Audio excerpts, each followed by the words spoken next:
Topic हम अपना start करते हैं। तो भूमि के स्वामित्व, संचालन, पट्टा और भूमि के उत्तराधिकार आदि का इस प्रकार से विनियमन मतलब रेगुलेशन, जिससे कि संसाधनों का विकेंद्रीकरण हो सके। विकेंद्रीकरण का मतलब होता है कि संसाधन जो है यानी कि जो रिसोर्सेस हैं वो एक जगह पे ना रह सके। जब देश आज़ाद हुआ उस टाइम पे क्या था, जो भूमिपति थे, जो लैंड लॉर्ड्स थे, उनके पास बहुत ज़्यादा ज़मीनें थीं और वो भी ज़्यादातर किसमें, हाई कास्ट वाले लोगों के पास। तो अब इसका डिसेंट्रलाइजेशन या विकेंद्रीकरण करना जरूरी हो गया था, क्योंकि एक आदमी है जिसके पास 2000 एकड़ 3000 एकड़ इस तरीके से ज़मीन है और लोग हैं जो भूमिहीन हैं, तो उनका इस तरीके से उसमें भूमि सुधार किया जाए कि जो बाकी के लोग हैं उनको भी भूमि मिल सके, यानी कि उनको भी लैंड मिल सके, जिससे कि उस पर वो एग्रीकल्चर कर सके और अपनी आजीविका चला सके। इसलिए डिसेंट्रलाइजेशन जरूरी हो गया था। सो उत्पादकता बढ़ सके, जिससे कि भाई जैसे आपका खुद का लैंड है, खुद की ज़मीन है, तो आप उस पर अच्छे से काम करेंगे। और इसके अलावा अगर मान लो किसी के पास बहुत ज़्यादा ज़मीन है, जैसे कि अभी हमने बात की 2000 एकड़ 1000 एकड़ इस तरीके से ज़मीन है, तो वो भी उस पर ज़्यादा ध्यान नहीं दे पाएगा, तो जो प्रोडक्शन है, जो प्रोडक्टिविटी है, उतनी ज़्यादा इफेक्टिव नहीं हो पाएगी। तो उत्पादकता बढ़ेगी अगर इस तरीके से भूमि का विकेंद्रीकरण होता है और भूमि सुधार होता है, तथा आर्थिक एवं सामाजिक असमानता कम हो सकेगी, जिससे कि आर्थिक असमानता और सामाजिक असमानता कम हो सकेगी। सामाजिक असमानता के पीछे कहीं ना कहीं आर्थिक असमानता जो एक जिम्मेदार पहलू होती है, और आर्थिक असमानता के पीछे कहीं ना कहीं सामाजिक असमानता एक जिम्मेदार पहलू होती है। तो इसलिए जब लोगों की आर्थिक स्थिति अच्छी होगी तो सामाजिक स्थिति भी उनकी अच्छी होने की बहुत ज़्यादा चांसेस हैं। क्योंकि आपने देखा होगा जो समाज में जिसकी बहुत ज़्यादा वैल्यू नहीं है, जिस कास्ट की हो या किसी भी पर्सन की हो, लेकिन जैसे ही वो इकोनॉमिकली स्ट्रांग होता है तो समाज में जो उसकी इमेज एक उभर के आती है वो अलग ही उभर के आती है। फिर इसकी पूरी डेफिनेशन क्या है, भूमि के स्वामित्व, संचालन, पट्टा और भूमि के उत्तराधिकार आदि का इस प्रकार से विनियमन, जिससे कि संसाधनों का विकेंद्रीकरण हो सके, उत्पादकता बढ़ सके तथा आर्थिक एवं सामाजिक असमानता कम हो सके। तो ये भूमि सुधार है। भूमि सुधार आपको पता होगा, लैंड रिफॉर्म जो है वो स्टेट लिस्ट का यानी कि राज्य सूची का विषय है। अब इसकी कुछ हम ऐतिहासिक पृष्ठभूमि देख लेते हैं कि इसकी ऐतिहासिक पृष्ठभूमि क्या रही है। तो ऐतिहासिक पृष्ठभूमि में भारतीय आर्यों में कृषि योग्य भूमि निजी स्वामित्व या परिवार के स्वामित्व में रहती थी। तो ये कहाँ पर जिक्र है, ये ऋग्वेद संहिता में है। तो आप वहाँ पर अगर मेंस में कहीं ज़रूरत पड़ जाए तो आप वहाँ पर इस चीज़ को मेंशन कर सकते हैं कि जो भारतीय आर्यों में जो कृषि योग्य भूमि होती थी वो निजी स्वामित्व या परिवार के स्वामित्व में रहती थी। सेकंड क्या है, प्राचीन एवं मध्यकाल के दौरान भारत में भूमि बंदोबस्त की प्रमुख इकाई गांव थी। यानी कि प्राचीन काल में और मध्यकाल में जो भूमि बंदोबस्त था, यानी कि भूमि को जो देखभाल की जाती है, वो एक उसकी मेन यूनिट थी, वो कौन थी, गांव थी। पूरा गांव का जो पूरा गांव है तो उसका पूरी भूमि पर स्वामित्व होता था और वो गांव ही पूरा उसको मैनेज करता था। जो जिस तरीके से काम करता था, जिसका जितना बड़ा परिवार है उसको उसका हिस्सा दिया जाता था, जिससे कि उनकी रोज़मर्रा की ज़रूरतें पूरी होती रहें। सो चूँकि भू राजस्व राज्य के राजस्व का प्रमुख स्रोत था, इसलिए गांव संग्रहण एवं राजस्व आकलन की एक इकाई बन गए। यानी कि गांव के आधार पर देखा गया। अभी टैक्स किस आधार पर देखा जाता है हमारे यहाँ, अभी वर्तमान में वो टैक्स देखा जाता है कि पर्सन टू पर्सन, यानी कि एक पर्सन कितना पैसा दे रहा है, दूसरा कितना दे रहा है, इस तरीके से देखा जाता था। लेकिन वहाँ पे यूनिट क्या थी, वहाँ पर यूनिट थी एक गांव। तो राज्य को जो भी लोगों को जो भी ज़रूरत पड़ती थी वो गांव के हिसाब से देखते थे कि भाई इस गांव से हमें इतने रिसोर्सेस, इतने पैसे मिल सकते हैं। स्वतंत्रता से पहले अंग्रेजों द्वारा क्या क्या किया गया, जमींदारी व्यवस्था या महलवाड़ी व्यवस्था, रैयतवाड़ी व्यवस्था, तो इसको डिटेल में इसलिए नहीं दे रखा है मैंने क्योंकि आपने इसके बारे में अच्छे से सुना होगा। जमींदारी व्यवस्था जो आपका बंगाल वाला क्षेत्र है वहाँ पर लाई गई थी लॉर्ड कॉर्नवालिस के द्वारा, है ना। तो उसमें ये व्यवस्था की गई थी जमींदारी व्यवस्था में कि जो जमींदार हैं उनको जिम्मा सौंप दिया गया था कि भाई आपको ही भू राजस्व कलेक्ट करना है ना। वो कलेक्ट करने के बाद आप उसका ज़्यादातर हिस्सा ब्रिटिश गवर्नमेंट को दे देंगे, जहाँ तक मुझे याद आ रहा है 10/11 ब्रिटिश गवर्नमेंट को दे देंगे और 1/11 जो पार्ट है वो आप खुद रख लेंगे, जिससे कि आपका जो उसको रेवेन्यू को कलेक्ट करने में पैसा खर्च हो रहा है और आपकी रोज़ की ज़रूरतें हैं उसके लिए। तो जमींदारी व्यवस्था इस तरीके से लाई गई थी। और उसके बाद महलवाड़ी व्यवस्था। महलवाड़ी व्यवस्था में क्या था, एक पूरा महल बना दिया जाता था। महल में जैसे गाँव है या 2 गाँव मिल के इस तरीके से एक महल बना दिया और उनका जो मुखिया होता था उसको हेड बना दिया, और वो पूरा मुखिया जो है वो सारा कुछ उसको कलेक्ट करके ब्रिटिश गवर्नमेंट को देता था। एंड आफ्टर दैट रैयतवाड़ी व्यवस्था, ये आपके साउथ इंडिया में ज़्यादातर थी। और ये जो महलवाड़ी कहाँ थी, महलवाड़ी पंजाब वाला क्षेत्र है, यूपी का ऊपर वाला क्षेत्र, यहाँ पर इम्प्लीमेंट की गई थी। रैयतवाड़ी व्यवस्था ज़्यादातर कहाँ थी, आपको पता है, साउथ इंडिया में थी और साउथ इंडिया में इसको इम्प्लीमेंट किया। रैयतवाड़ी में क्या था, जो रैयत है, रैयत का मतलब किसान, तो किसान की ही जिम्मेदारी होती थी कि वो उसको रेवेन्यू को देगा जाके, जितना भी प्रोडक्शन होता है उसके हिसाब से ब्रिटिश गवर्नमेंट को। तो ये 3 सिस्टम है, आपने हिस्ट्री में भी पढ़े होंगे, तो इनको हमें डिटेल्स में करने की जरूरत नहीं क्योंकि ये तो आपको कहीं पर भी मिल जाते हैं। एंड आफ्टर दैट क्या है, स्वतंत्रता पूर्व कृषि एवं कृषक। तो उससे पहले क्या थी, स्वतंत्रता के पहले कृषि कैसी थी और वहाँ पे जो कृषक था यानी कि फार्मर्स थे उनकी कंडीशन क्या थी, वो कैसे थे। तो सबसे पहले यहाँ पर बता रखा है सामंती कृषि संरचना थी। कृषि संरचना कैसी थी, सामंतवादी थी, यानी कुछ राजा ने और जो भी उस टाइम पे शहंशाह बादशाह जो भी होता था वो अपने सामंतों को वहाँ पर अपॉइंट कर देता था कि भाई ये हमारा सामंत है, ये सामंत वहाँ पे जाके सारा कुछ देखेगा। और वो सामंत ज़्यादातर क्या करते थे, जो एग्रीकल्चर में इन्वॉल्व लोग हैं यानी कि सामान्य लोग थे जो, तो उनको शोषण करते थे।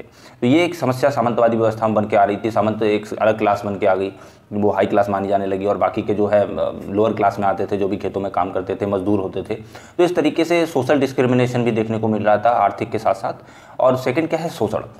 तो स्वतंत्रता पूर्व जो कृषि की स्थिति थी उसमें सबसे जो दर्दनाक फैक्टर था वो यही था कि शोषण बहुत ज़्यादा होता था। बंधुआ मजदूरी करवाई जाती थी खेतों में, या खेतों में किसानों से जो काम करवाया जा रहा है लेकिन उनको दिया कितना जाता था, उनका साल भर का तो छोड़ो 6 महीने का भी खर्च नहीं चल पाता था, जिससे वो कर्ज के दुष्चक्र में फंस जाते थे। अब निम्न कृषि उत्पादकता, जो उस टाइम पे क्या कंडीशन थी कि जो कृषि की प्रोडक्टिविटी थी यानी कि उत्पादकता थी वो बहुत कम थी। क्योंकि भाई सामंत है, उसने क्या है, उसको तो बहुत बड़ा एरिया मिल गया, राजा ने दे दिया भाई कि आप तुमको ये देखना है पूरा। अब उसे इस बात से क्या लेने देना, वहाँ पे प्रोडक्टिविटी बढ़ती है घटती है, किसान उससे डायरेक्टली अफेक्ट होते थे, वो अपनी विलासिता में लगा रहता था। तो एक ये कारण था। दूसरा था किसान भी, किसानों को पता है कि भाई हम कितना भी खून पसीना बहा लें हमें तो उतना ही मिलना है कि हमारा पेट नहीं भरेगा, तो किसान भी उसमें मोटिवेट नहीं हो पाते थे। तो ये सब कारण थे, तो प्रोडक्टिविटी बहुत कम थी उस टाइम पे। अब खाद्यान्नों की कमी, अभी हमने डिस्कस किया, जब प्रोडक्टिविटी कम होगी तो खाद्यान्न कहाँ से आएंगे, खाद्यान्न मतलब गेहूं चावल इन सब का जो उत्पादन है वो बहुत कम होता था। तो ये कुछ यहाँ पर स्वतंत्रता पूर्व कृषि एवं कृषक की स्थिति है वो यहाँ पर बता रखी है। आफ्टर दैट हम आगे बढ़ते हैं। अब इसके बाद है भारत में भूमि सुधार की आवश्यकता, यानी कि भूमि सुधार की जरूरत क्यों पड़ी। तो पहला है लगान का तर्क संगत ना होना। लगान किस तरीके से लिया जाना चाहिए, उस पर्टिकुलर एरिया को स्टडी करना चाहिए कि भाई ये एरिया यहाँ पे प्रोडक्टिविटी लेवल ये है और इस हिसाब से यहाँ पे लगान लगाया जाना चाहिए।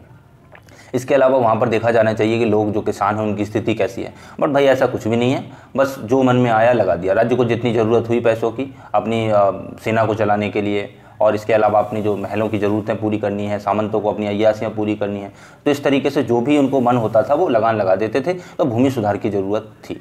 तो इसलिए क्योंकि लगान तर्क संगत नहीं था, लॉजिकल बिल्कुल भी नहीं था।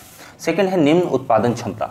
उत्पादकता भी कम होती थी। उसके पीछे फैक्टर्स हमने देखे हैं क्या है, कुछ फैक्टर्स सामंतों की तरफ से थे, कुछ फैक्टर्स किसानों की तरफ से थे, है ना, कुछ फैक्टर्स खुद अपनी ज़मीन के थे, क्योंकि उसमें मैन्योर वगैरह डाला जाना है, क्या करना है, इनको कोई ध्यान में नहीं रखता था। प्रोडक्टिविटी नीचे जाती थी, सामंत अपने काम से काम रखते थे, है ना। तो उनको ना वो कभी खेतों पर जा रहे हैं, खेतों पर जा भी रहे हैं तो किसानों को वहाँ पे जाके उनका शोषण कर रहे हैं, जिससे किसान भी डिमोटिवेट हो रहे हैं। तो ये सब हमने देखा, वही है निम्न उत्पादन क्षमता थी। तो इसलिए और हमें भूमि सुधार की ज़रूरत है।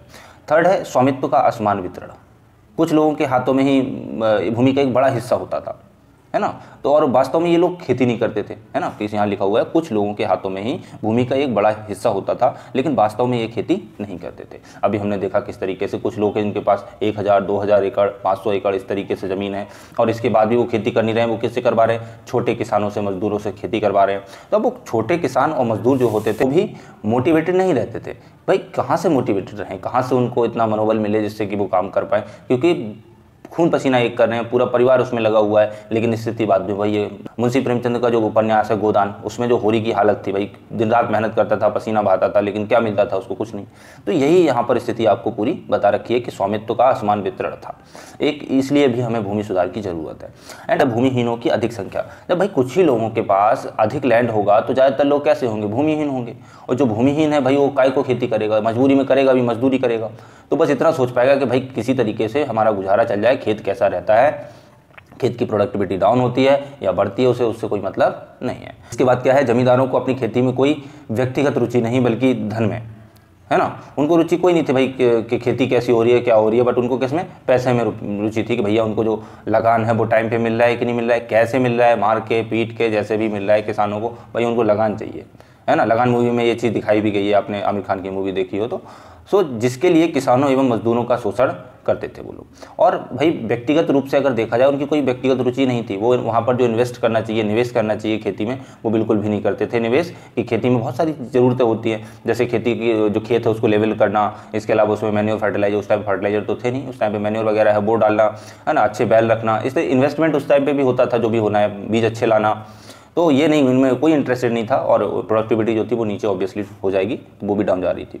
एंड आफ्टर दैट व्हाट, यार अधिकांश भूमि का उच्च जातियों के पास होना, तथा कथित लोअर कास्ट के लोग हैं वो भी इसमें रुचि नहीं लेते थे, क्योंकि उनको और कामों में लगा रखा था, मजदूरी में, और बड़े जो वर्ग हैं उनकी सेवा करने में इस तरीके से लगा रखा था। तो उनके पास भी क्या है, जमीन नहीं होती थी। बड़े बड़े लोग हैं जो उच्च जातियों के, उन्हीं के पास भूमि का अधिकांश हिस्सा होता था। अब ये तो भाई भूमि सुधार की आवश्यकता हमने हिस्टोरिकल बैकग्राउंड के हिसाब से देख ली है। अब यहाँ पर अगर देखा जाए तो वर्तमान में ऐसी क्या व्यवस्था की गई है कि जिससे कि भूमि सुधार की बात की जा सकती है ना। पहले तो ये सब आपने पॉइंट्स देख लिए, ये पॉइंट आप डाल सकते हैं हिस्टोरिकल पॉइंट ऑफ व्यू से, लेकिन वर्तमान में हमारी कॉन्स्टिट्यूशन में या कहाँ पर भी क्या जिक्र है जिससे हम कह सकें कि भाई भूमि सुधार की जरूरत है। तो पहला हमारे यहाँ आर्टिकल 39 बोलता है संसाधनों का विकेंद्रीकरण, यानी कि डिसेंट्रलाइजेशन ऑफ द रिसोर्सेज। संसाधन का क्या किया जाए, विकेंद्रीकरण। विकेंद्रीकरण हमने देखा एक व्यक्ति या एक समुदाय के पास ना होकर सबके पास जो रिसोर्सेज हैं, संसाधन हैं, वो पहुंच सकें, हैं। और उसके बाद दे रखा है आपका क्या, विखंडित भूमि की अधिक मात्रा। जो विखंडित भूमि क्या है, आज देखो आप भाई किसी भी गांव में चले जाएं आपको देखने को मिलेगा एक टुकड़ा जमीन का इनका यहाँ पे है, ठीक है, 2-3 एकड़ का, दूसरी जगह दूसरा है, तीसरी जगह तीसरा है। तो भाई वो पर्सन है अपना छोटे छोटे खेत में पानी लगाना अलग अलग, और वहाँ पर ट्रैक्टर वगैरह जो भी ले जाना है, फसल काटनी है, उसमें बड़ी असुविधा होती है। अगर वही खेत उसका सारा मिला के एक जगह पे होता तो वो खेत प्रोडक्टिव अच्छा होता, इसके अलावा उसकी जो लेबर कॉस्ट है वो भी कम होती और वो अच्छे से वहाँ पे काम कर पाता। तो इसलिए ये भी ज़रूरत है कि वहाँ पर भूमि को क्या किया जाए, इकट्ठा किया जाए, जो विखंडन है भूमि का वो दूर किया जाए। और उसके बाद है सीमांत किसान आज हमारे यहाँ बहुत ज़्यादा हैं, 90% से ज़्यादा हमारे यहाँ भी जो देखा जाए तो सीमांत किसान हैं। तो सीमांत किसानों की अधिक संख्या भी ये बताती है कि भूमि सुधार की अब हमें ज़रूरत है।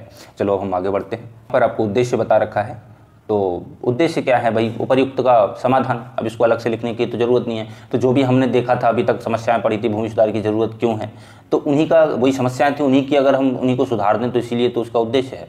तो अगर आपसे पूछ लिया जाए कि भूमि सुधार की ज़रूरत क्यों है, तो वो पॉइंट्स हमने पीछे देखे थे वो सारे आप लिख दोगे। लेकिन अगर क्वेश्चन इस तरीके से ना घुमा के पूछ दिया जाए कि भूमि सुधार का उद्देश्य क्या है या लक्ष्य क्या है, तो लक्ष्य तो वही है ना, अभी हमारे यहाँ इतने परसेंट 90% से ज़्यादा सीमांत किसान है तो उनको कम किया जाए।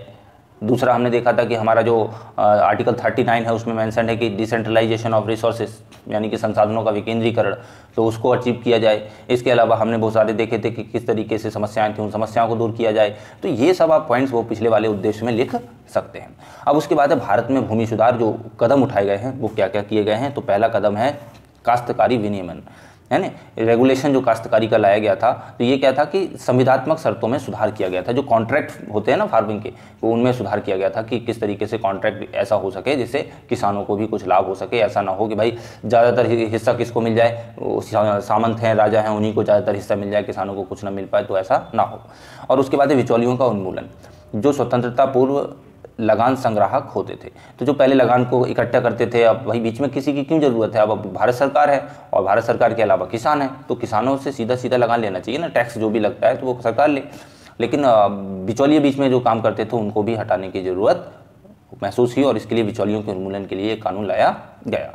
और थर्ड है जोतों पर अधिकतम सीमा, सीलिंग आपने सुना होगा, सीलिंग में ज़मीन किसी की निकल गई, ऐसा सुना होगा। तो सीलिंग का मतलब यही होता है कि भाई तुम्हारे पास बहुत ज़्यादा ज़मीन है तो वो उस पर गवर्नमेंट करती है, सीलिंग लगा देती है कि भाई इतने एकड़ आपके पास होने चाहिए, उससे ज़्यादा है तो वो आपसे ज़मीन छीन ली जाएगी और वो ऐसे लोगों को दे दी जाएगी जिनके पास भूमि नहीं है।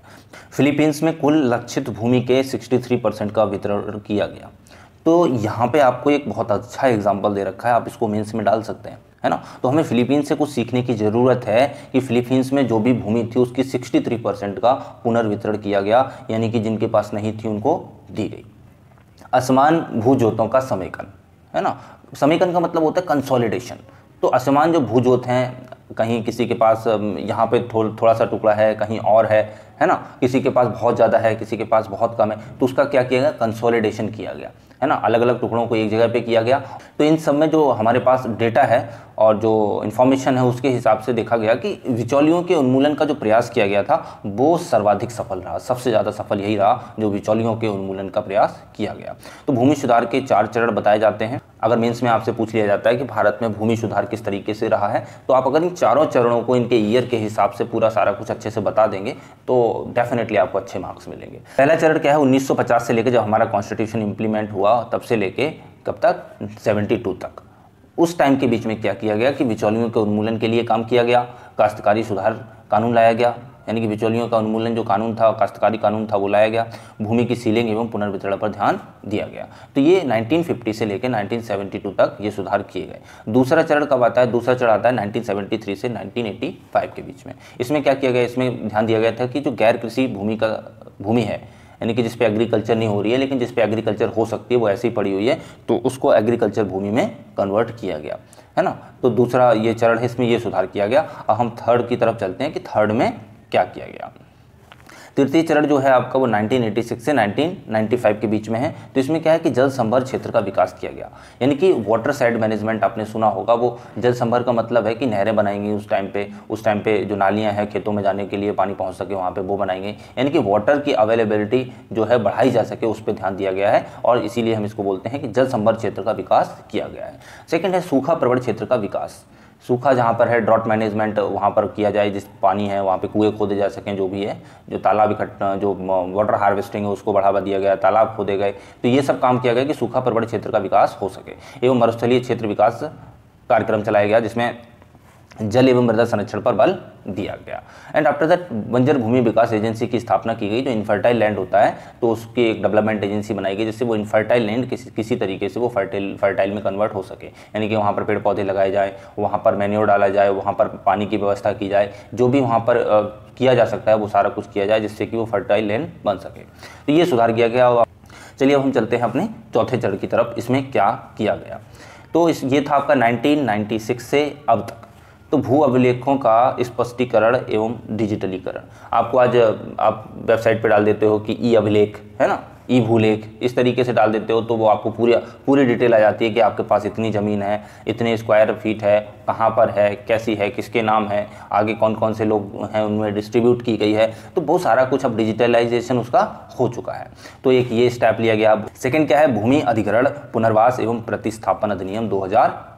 इसमें व्यवस्था की गई कि अगर किसी का भी लैंड एक्विजिशन किया जाता है तो उसके पुनर्वास की व्यवस्था की जाए। भाई किसी का घर था, वहाँ से सड़क निकल रही है या कुछ भी गवर्नमेंट का प्रोजेक्ट निकल रहा है और उसकी ज़मीन या घर जा रहा है कुछ भी, तो उसको क्या है, इस तरीके से व्यवस्था की गई है कि उसको इतना पैसा दिया जाए जिससे उसका पुनर्वास हो सके और वो अपनी ज़िंदगी आगे अच्छे से चला सके। तो ये 2013 में एक कानून आया था। इसके अलावा भूमि पट्टाकरण पर नीति आयोग का कॉन्सेप्ट पेपर निकला था, जिसमें भी इसमें चर्चा की गई थी कि किस तरीके से पट्टा, जो भूमि का पट्टा होता है, वो किया जाएगा। एंड आफ्टर दैट कृषक हितैषी सुधार सूचकांक लाया गया था। एक ये सूचकांक की स्थिति बताता है कि हमारे यहाँ जो किसान हैं उनकी स्थिति क्या है और उनमें इम्प्रूवमेंट किस तरीके से किया जा सकता है, ये सरकार का मार्गदर्शन करता है। तो ये